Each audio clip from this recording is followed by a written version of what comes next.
वालेकुम, मेरे YouTube channel पे बहुत बहुत स्वागत है। मैं ज़ीशान अब्दुल्ला के साथ अभी मैं जमशेदपुर के साक्षी गोलचक्कर पे हूँ और आने का मकसद ये है कि यहाँ पर आज़ाद समाज पार्टी की तरफ से एहतजाज किया जा रहा है उत्तर प्रदेश सरकार योगी के खिलाफ, उत्तर प्रदेश सरकार के खिलाफ, योगी आदित्यनाथ के खिलाफ और उत्तर प्रदेश पुलिस के खिलाफ।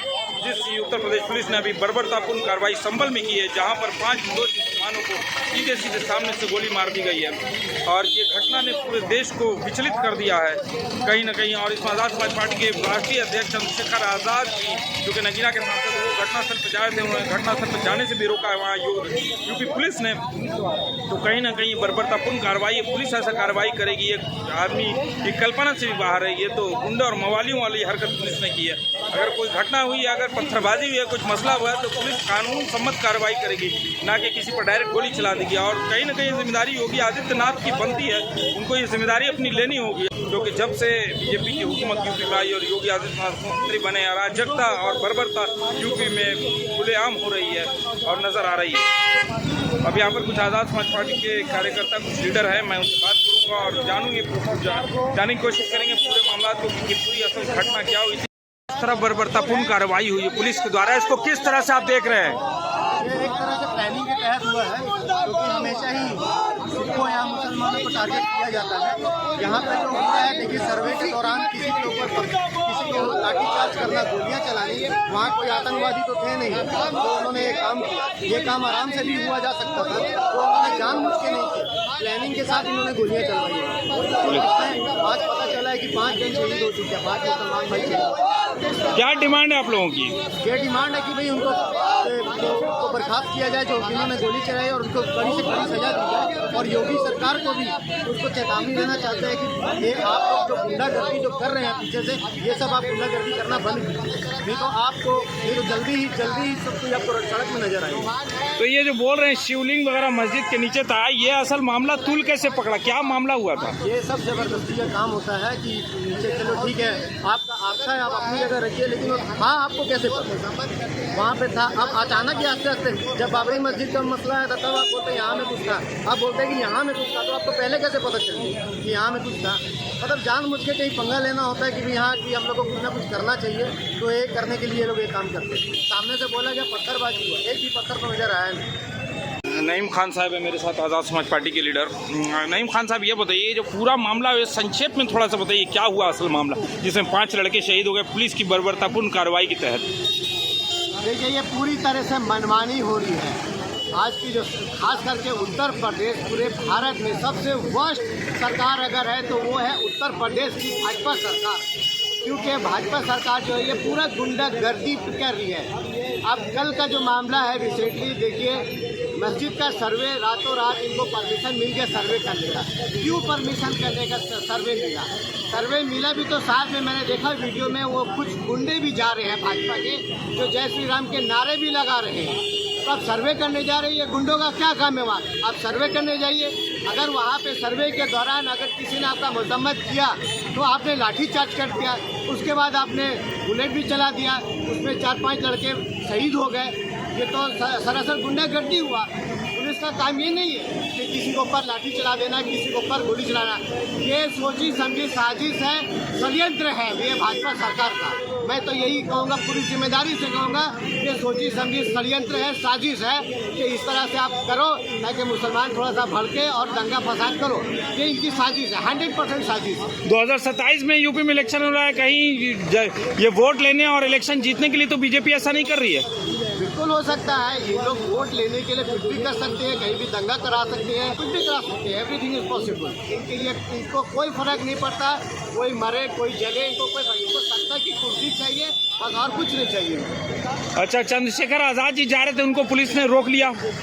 जी, चंद्रशेखर आज़ाद साहब आज जा रहे थे संभल में, वहाँ के जो लोग शहीद हुए उनके परिवार वालों से मिलने के लिए, और वो बोले कि हम वहाँ के जो पुलिसकर्मी जो जख्मी हुए उनसे भी मिलेंगे, वहाँ के तासुरात को समझेंगे। लेकिन पुलिस को पता नहीं किस चीज़ का डर है, उनको डिटेन कर दिया।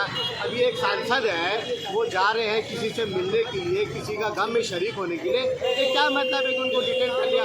पुलिस को, सरकार को, उत्तर प्रदेश सरकार को उनसे ऐसा क्या खौफ है जो उनको डिटेन कर लिया गया, तो कहीं ना कहीं मतलब वो लोग गलत है, वो लोग कुछ छुपाना चाह रहे हैं, इसलिए उनको डिटेन किया गया है ताकि सच्चाई सामने ना आए। चंद्रशेखर आजाद साहब की लोकप्रियता से कहीं योगी डरते तो नहीं है? 100% बिल्कुल डरते हैं, इसीलिए तो उनको डिटेन किया गया है ताकि वो सामने ना आए और कुछ अपने हिसाब से छानबीन करके कोई सच्चाई सामने ना आ जाए। क्योंकि उन्होंने कहा है कि इसको CBI इंक्वायरी करवाई जाए, जो हुआ है घटना इसकी CBI इंक्वायरी है, दूध का दूध पानी का पानी हो जाएगा। तो मैं भी यही डिमांड करता हूँ जो हमारे लीडर ने कहा है कि इसको CBI जाँच करवाए, इसकी CBI जाँच होनी चाहिए, क्योंकि इतना बड़ा मामला नहीं था। वहाँ पे कोई मस्जिद के अंदर कोई आतंकवादी छुपे हुए नहीं थे जो आप सीधा वहाँ पे जाके गोली चला दिए, लाठी चला दिए, ये क्या बात हुई? पुलिसकर्मी चिन्हित हुए हैं जिन लोगों ने गोली चलाई है?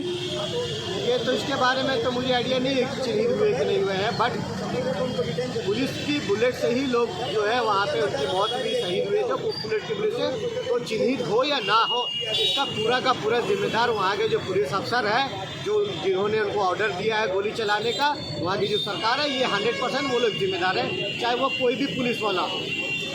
मुमताज़ खान साहब हैं जो झारखंड प्रदेश उपाध्यक्ष हैं आज़ाद समाज पार्टी के। मुमताज़ खान साहब, ये पूरी घटना जो संभल में हुई, जहां पे पुलिस की बर्बरतापूर्ण कार्रवाई हुई, कहीं ना कहीं योगी सरकार की नाकामी यहाँ नज़र आ रही है।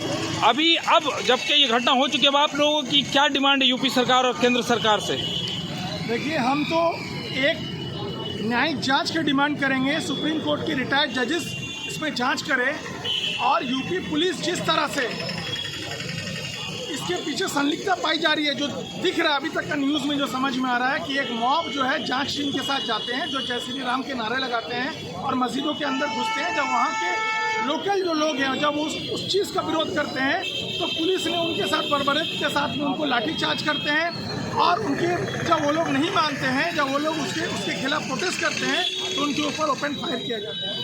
तो हम तो इसके खिलाफ एक न्यायिक जांच की डिमांड करेंगे सबसे पहला। आपको क्या लग रहा है, योगी जी पूरी तरह से नाकाम है यूपी को चलाने में? देखिए, योगी आदित्यनाथ का ये मंशा है, पिछले 10 सालों से वो कंटिन्यू मुसलमानों के खिलाफ जितना जो कुछ हो सकता था उन्होंने किया।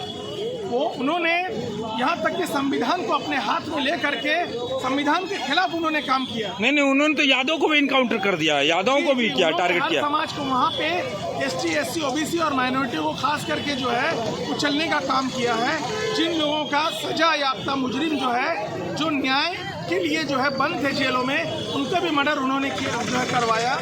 एक तरह से जो है ना, वो यूपी में जो है गुंडा राज का शासन है आज के समय, अगर कहा जाए तो एक लाइन में। मोदी जी को क्या इस्तीफा लेना चाहिए योगी आदित्यनाथ का? देखिए, मैं तो अभी एक लेटर लिखा हूँ मैं, और अभी DC महोदय के थ्रू अभी हम राष्ट्रपति को एक ज्ञापन हम लोग देने जा रहे हैं, जिसमें कि हम लोगों ने डिमांड किया है कि यूपी में गुंडा राज है, यूपी में कानून का शासन नहीं है। तो राष्ट्रपति महोदय जो है वहाँ के जो है, देखिए, जब एक स्टेट में जब शासन नहीं होता, व्यवस्था नहीं होता है, तो राज्यपाल और राष्ट्रपति का ये जो विवेचना में ये होना चाहिए कि वो जो है उसका इस्तीफा ले और उसमें राष्ट्रपति शासन लागू करे। मैं तो चाहता हूँ कि वहाँ जांच निष्पक्ष तभी होगा जब वहाँ पे राष्ट्रपति शासन होगा। तो राष्ट्रपति, यूपी में राष्ट्रपति शासन हो और उसके बाद सुप्रीम कोर्ट के रिटायर्ड जज के द्वारा वहाँ पे जो है जांच हो और उसमें जांच में दूध का दूध और पानी का पानी हो जाएगा। आपसे पूछना ये था कि आपके जो राष्ट्रीय अध्यक्ष है चंद्रशेखर आजाद जी, उनको संभल जाने से क्यों रोका गया? ये तो सीधी तौर पे जो है ये पुलिस प्रशासन और जो यूपी की सरकार है उसकी खुल्ला गुंडागर्दी है। कोई भी आदमी किसी भी जगह पे जा सकता है अगर वो संविधान के दायरे में और उसके सारे रूल रेगुलेशन को पालन करके जाता है। जैसे ही ये संभल का वाक़या हुआ, हमारे चंद्रशेखर आज़ाद जो हमारे पार्टी के राष्ट्रीय अध्यक्ष हैं, उन्होंने ये फैसला किया कि हम वहाँ पर जाएंगे और वहाँ के लोगों जो पीड़ित परिवार उससे मिलेंगे।